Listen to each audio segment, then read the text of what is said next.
So thank you everybody for joining us today.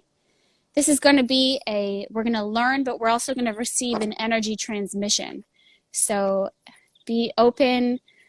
I decided to do this interview outside today to be more connected and to feel more connected with nature and just the energies that are around. So I'm here in beautiful Los Angeles. You can see some really nice trees behind me, the sunshine.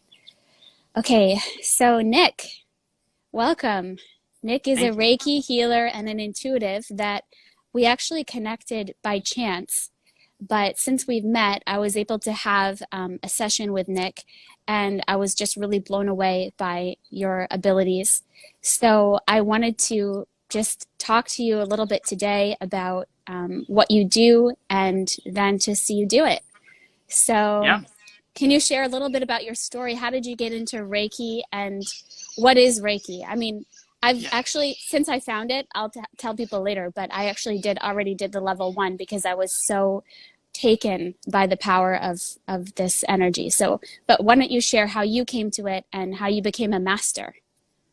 So, Reiki for me, it was something that I would never, ever have anticipated entering my path. It's not something that even 5 years ago I would have said that I would have believed in. But, throughout my life, I had health challenges and difficulties really finding balance. So about 4 years ago, I really committed to exploring, what was available outside of the sort of established medical paradigm. And so as I did that, I discovered meditation, and then it's sort of like one thing led to another. I began to open my mind.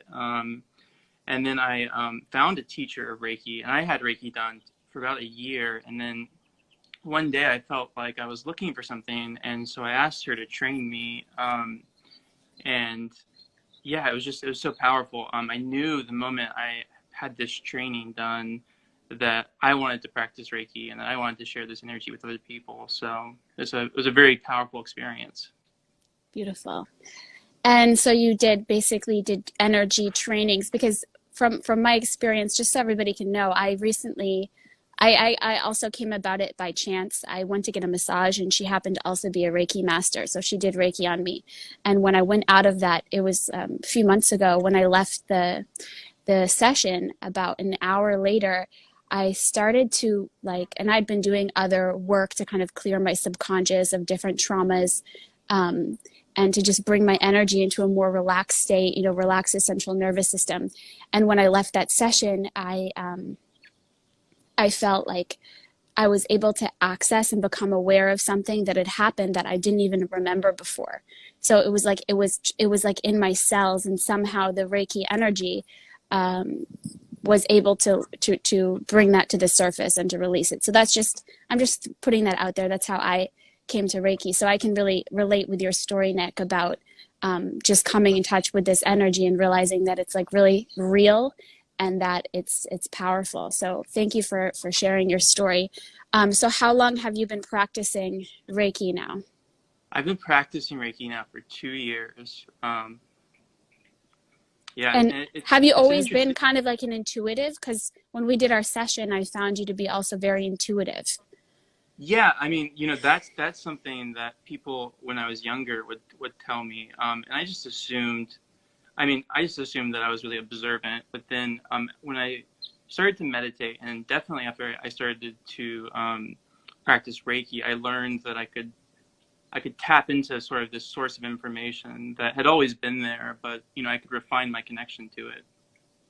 Right. So yeah. Reiki can you tell us a little bit about the history? Because I know like many spiritual or energetic transmissions that humans are able to connect with, usually it was an individual or a group of individuals who was a spiritual master of sorts, and they went through some some big challenges. Maybe they did fasting, or they went off by themselves. I know there's like different stories of, in different traditions, someone was in a cave for 13 years, and then they were able to receive this like divine transmission. And I know Reiki also had a story like that. Do you know about the history at all? Yeah. So, I mean, Reiki, it's interesting because Reiki, in terms of the spiritual world, is relatively new. It was discovered in the beginning of the 20th century by a man named Mikao Usui. Now, it's interesting, though, because Mikao Usui basically was deeply inspired by what he read in spiritual texts about different spiritual masters like the Buddha or Jesus being able to perform healings. And so at one point in his life, he became really determined. The story is, right, there's lots of different stories about this, but this is the one that I've heard most repeated, is that he basically decided that he wanted to access this healing energy. Like, he believed that there had to be a better way to heal than what was available to him. So he went up onto a mountain in Japan and fasted and chanted for 22 days. And then on the 22nd day, after this sort of intense practice, some spiritual beings appeared before him, and they gave him these symbols that we use as Reiki practitioners, and they put them into his aura, and he discovered from that moment on he was able to channel this life force energy, which is what Reiki stands for, is life force energy. So it's really powerful. So it's like it's like, for example, when I took the level 1, and then there's kind of like an initiation. So I was kind of, you basically go through the course and you learn about it, and then from another master. It's always like and like you said, there's a Sui. I understand now that there's like different branches. The one that I did was the Sui, but but then there was like an initiation. So now that I've been able to come in contact with first of all, I came in contact with the energy. I received it from someone else, and now that I've taken the course, so it's like I have access to that energy that he opened up. It's like a channel that he like opened a channel, and now all these different healers around the world are able to access that healing energy, right? yeah, and I think that's a really lovely way to put it, because that's exactly what's happened. Now, it's interesting because at the same time, he felt that the Reiki energy was the same energy that was being used. So in a sense, it's both something that he opened up for us, but that's something that's been ancient. So when we talk about it, it's not like the energy's Reiki always been there. The energy's always there because it's part of divine energy. It's been there since the beginning of time. But he was the one who opened the channel. Right, yeah. For us to bring it down. Right. Yeah, and absolutely. It's not like he created the energy. I mean, obviously the creator, the divine intelligence creates everything.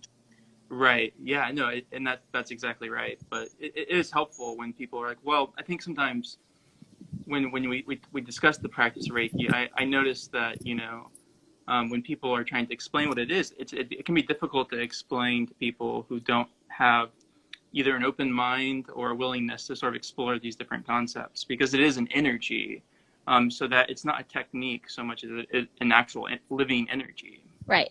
And that's what I found also when it brought up something from my subconscious, but I also felt it in my body, because sometimes people think that to get through something, and I'm not like putting anything down, because you can work on all levels, but you can deal with something, through cerebrally, through the mind, through talking, through working through it, but you can also work through things energetically, to release them from the body, because each of our energy centers is connected to basically what's happening in our life. So it's just kind of like another way. When I do energy work, it's like another way to work through and to find healing and to grow. That's like out of the mind, it's not like this logical process or hashing something out. It's like I can work on my solar plexus, for example. That's what I've been going through big time since December 21st, is worthiness, and feeling and connecting with that self-worth, and finding that self-worth. But it's not just been a mental process. It's been a lot of releasing energies from the body, finding traumas, uncovering, what has been creating a feeling of unworthiness, and also working with the solar plexus chakra, through tapping or through different ways, and through Reiki, through my session with you, other ways as well. So I just wanted to put that out there for our audience, or anyone who's kind of like new to energy work, that you can work through things on different levels.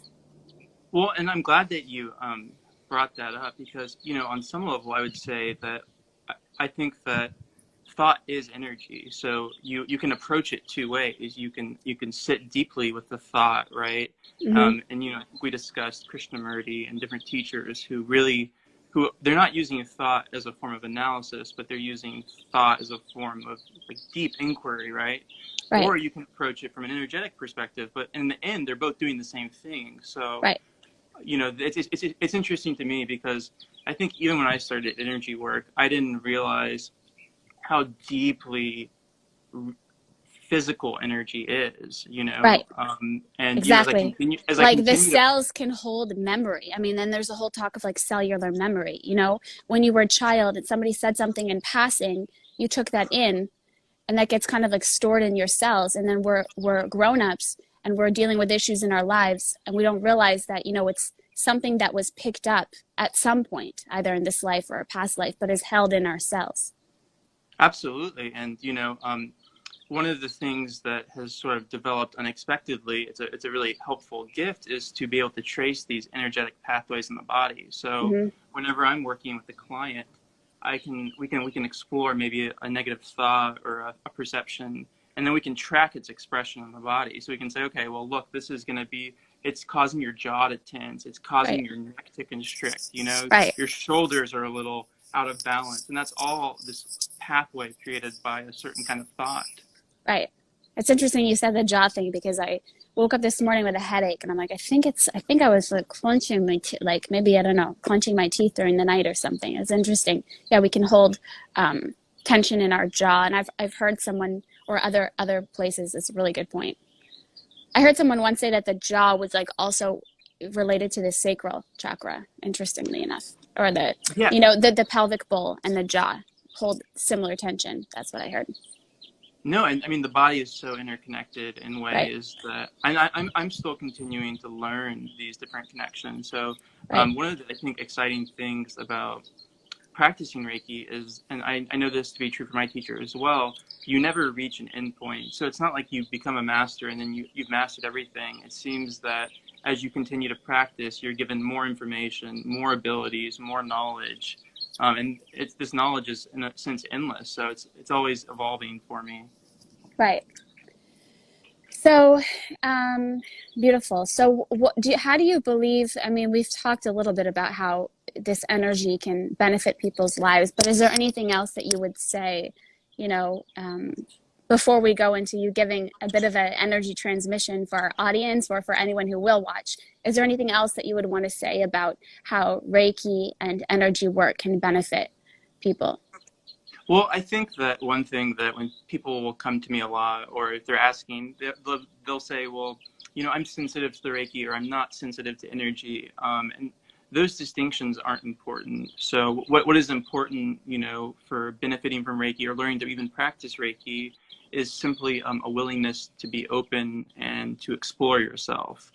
So you don't, Reiki is not something that you need to prepare for. It's helpful if you do, but anyone can benefit from Reiki. And so I think one of my hopes is to see this healing art more widely known and utilized. It's so powerful. Yeah. Yeah.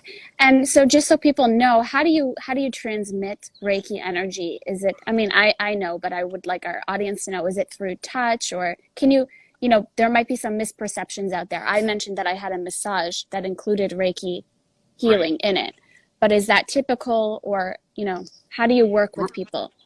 Well, yes, that's interesting. I mean, I'm glad that you asked that. So, Reiki is often transmitted through touch. I think that if I have my preference about how I'll work with a client, especially for the first time, it's always nice to have them in person, and have them on a massage table. However, Reiki is not a form of body work or massage in the sense that, with body work, you're manipulating different parts, right? So it's very physical. With Reiki, you might use light touch. Some practitioners don't use touch at all, and you're channeling the energy into the different body parts. Right. But Reiki doesn't have to be transmitted through the hands. It can be transmitted through the eyes. It can be transmitted through intention, which are things I think I did find hard to believe many years ago, and now that just seems so ordinary to me. Right. Like, so like obvious, like this energy is so real that, yeah, I mean, it's incredible, because even if you think of someone which I think that a lot of people are feeling now, especially since December 21st. And there is a big awakening going on right now about our interconnectedness and about the reality of energy. But even like thought forms, you think of someone or someone thinks of you, or psychic energy. It's like you can, you know, usually if I think of someone, it's because I'll hear from them in the next day or two, Yeah. or, just crazy connections like that. Or, it's also to be careful with our thoughts and to think well of things in our lives and to think well of others, because, it's like thought forms and psychic energy is real. Right. Yeah. I mean, and I think I didn't plan to go this deep, but I think one thing that I would say on that note is that really there is no sense of separation between us. So, Right. I think we think of ourselves as physical beings and physical world, and if someone's like not within our vicinity, then they're not there. But actually, every time we think of someone, we might as well be right next to them. So that's the Right. nature and power of thought. So I think That's beautiful. you're And very wise to make if sure you that you're ever thinking. saw, yeah, if anybody saw my interview with Bill Phillips, he's a psychic medium, and he talks about that because he said, even people who have passed away, and I've experienced that, with family members who have passed away, they're just a thought away. Yeah, It's I really mean, powerful. I mean, I say that and then I'm like, no, even the thing, I was like, no, but I know it's real. right. But the logical mind, it's hard to believe. It's hard for the logical mind to take in things that aren't, what we can make sense of in our usually, how we grew up and in the five senses. But I wanted to just move on because I really know that we have some viewers who are really excited to receive a Reiki transmission from you today. So can you Yeah. maybe kind of tap into our group and, Yeah. let me know what you feel and what you think? I know that you were able to definitely tap in when I had my session with you. So I'm interested to see what comes through. Yeah, so I'm gonna close my eyes just for concentration purposes, and anyone, again, time. We're not Reiki's not limited by time, so even if people aren't watching this live, they can still come back to it later and benefit from it. So I'm just gonna close my eyes and send this energy out to people who are watching now and to people who will watch it in the future, and I will let you know if anything comes up. Okay.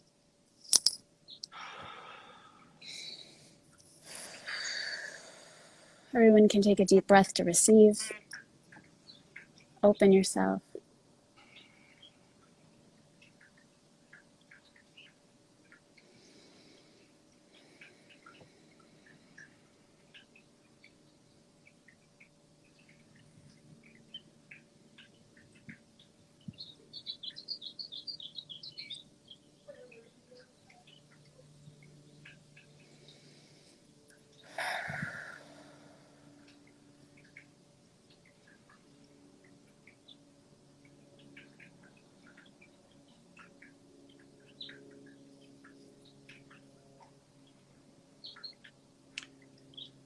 I'm still sitting there, Reiki. It's interesting, when we take these moments of silence and we open ourselves to receive, I feel like there's a lot of receptivity, which isn't always the case, and it's a very nice feeling. A lot of openness and curiosity, and a lot of heart energy, which is really nice to feel. That's what you're tapping into?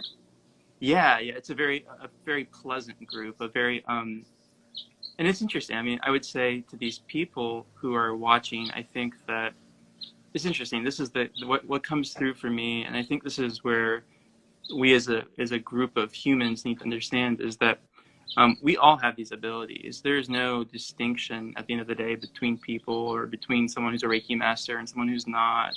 Every person is truly divine, and so I think that feels like what's coming through. So anyone who's listening, for them to really deeply know that, and it's not like you become divine, you do yoga, you meditate, but you are already divine. It's a beautiful message. Like we are these energetic vibrational beings. Oh yeah, and we're so powerful, and I think that we have been so conditioned to not think of ourselves in that way, and definitely to undervalue like the contributions that the heart energy makes. But it's so powerful, and I think there are a lot of people in this world with very open hearts, who are giving so much and really changing the way the world works, and they don't even know it. And I think that's beautiful. But they should know it too at the same time.